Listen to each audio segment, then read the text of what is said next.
இந்த வேளாண்மை கல்லூரி சம்பந்தமா எதிர்கட்சிகள்லாம் ஏதோ ஆர்ப்பாட்டம் போராட்டம். குறிப்பா உங்களுக்கு எல்லாம் தெரியும், கரகம்பட்டியில ஒரு அரசு கலை மற்றும் அறிவியல் கல்லூரி போன காலங்களில் இடம் இல்லை, கட்டடம் இல்லை, எதுவுமே இல்லாம அந்த கல்லூரி தொடங்கப்பட்ட நிலையில் இருந்துச்சு. தமிழ்நாட்டுடைய முதலமைச்சர் மாண்புமிகு தளபதி அவர்கள் திராவிட மாடல் அரசு அமைந்த பிறகுதான் அந்த கல்லூரிக்கான இடத்தை தேர்வு செய்து அந்த இடத்தை பெற்று அதற்கு 12.25 கோடி ரூபாய் நிதிகளை கொடுத்து அந்த கட்டிடப் பணிகளை தொடங்கி வைத்து கட்டிடப் பணிகள் முடிந்து நீங்களும் அந்த நிகழ்ச்சியில கலந்துக்கிட்டீங்க. மாவட்ட ஆட்சியரும் அந்த நிகழ்ச்சியில கலந்து மூலம் முதலமைச்சர்கள் திறந்து வைத்தார்கள்.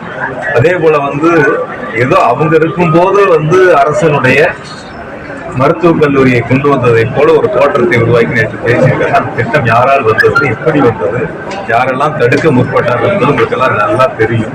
நீதிமன்றம் வரை சென்று அந்த திட்டத்தை பெறக்கூடிய சூழல். அந்த திட்டத்தை கேட்டு பெறுகின்ற பொழுது கிருஷ்ணகிரி மாவட்டம், நாமக்கல் மாவட்டம், அதே போல திண்டுக்கல் மாவட்டம், புதுக்கோட்டை மாவட்டங்கள்லாம் போட்டியில் இருந்துச்சு.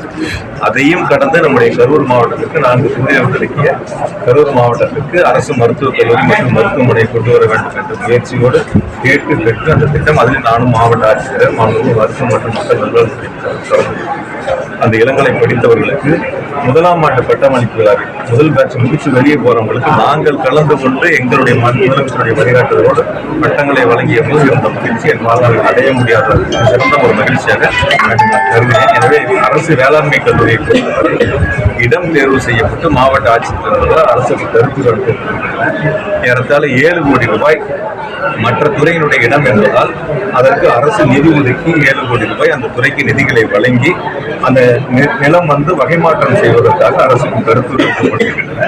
அந்த வகை மாற்றம் செய்யப்பட்டு ஒப்புதல் கிடைக்கப்பட்ட பிறகு 76 கோடி ரூபாய் மதிப்பீட்டில் அதற்கான திட்ட மதிப்பீடுகள் தயார் செய்யப்பட்டு அதற்கான ஒப்புதலையும் அரசு வழங்கியிருக்கிறது. அதற்கான நிதிகளையும் முதலமைச்சர்கள் வழங்கியிருக்காங்க. மாடு நாங்கள் வாங்கிட்டோம், அதற்கு எங்களால் சொத்து வாங்க முடியாதா, அது வழக்கு எங்களால முடியாதா? கல்லூரி கொடுத்திருக்கோம், 3 கல்லூரி கொடுத்திருக்காங்க 2021ஆம் ஆண்டு. அந்த 3 கல்லூரிகளில் கரூர் மாவட்டத்துக்கும் ஒரு அரசு வேளாண்மை கல்லூரி தந்த முதலமைச்சர் தளபதி அவங்களுக்கு எல்லாம் நல்லா தெரியும். அரசுக்கு கோப்பு போயிருச்சு, இடம் கண்டுபிடிச்சிட்டாங்க, இடம் கொடுத்தாச்சு, அதற்கான நிதியும் ஒதுக்கியாச்சு, விரைவில் பணிகளை தொடங்க போறாங்கன்னு தெரியும். தெரிஞ்சே ஏதோ எங்களால் இந்த கல்லூரி உருவாக்கப்பட்டதை போல ஒரு முயற்சியை செய்வதற்கான அந்த பணியை முன்னெடுத்துட்டு, அதனால தயவு செஞ்சு முதலமைச்சர் கல்லூரி கொடுத்தாங்க, முதலமைச்சரே இப்ப கல்லூரி கட்டுவதற்கான நிதிகளை கொடுத்திருக்காங்க.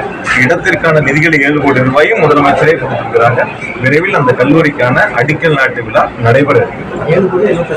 7 கோடி ரூபாய் இடத்திற்கு, கல்லூரி கட்டுவதற்கு 76 கோடி ரூபாய், ஏறத்தாழ மொத்தம் 84 கோடி வருது. எல்லாம் சேர்த்து இடத்திற்கும் கல்லூரிக்கும் சேர்த்து 84 கோடி ரூபாய் நிதிகளை முதலமைச்சர் வழங்கியிருக்காங்க. ஒரு அரசு வேளாண்மை கல்லூரி அமைக்க வேண்டும் என்றால் ஏறத்தாழ 100 கோடி ரூபாய் நிதி தேவை. அந்த நிதிகளை தந்தவர் நம்முடைய முதலமைச்சர், திராவிட மாடல் ஆட்சியினுடைய நாயகர் மாண்புமிகு தளபதி அவர்கள் தான் அந்த நிதிகளை கொடுத்து கல்லூரியை தந்து கரூர் மாவட்டத்தில் பெருமை சேர்த்து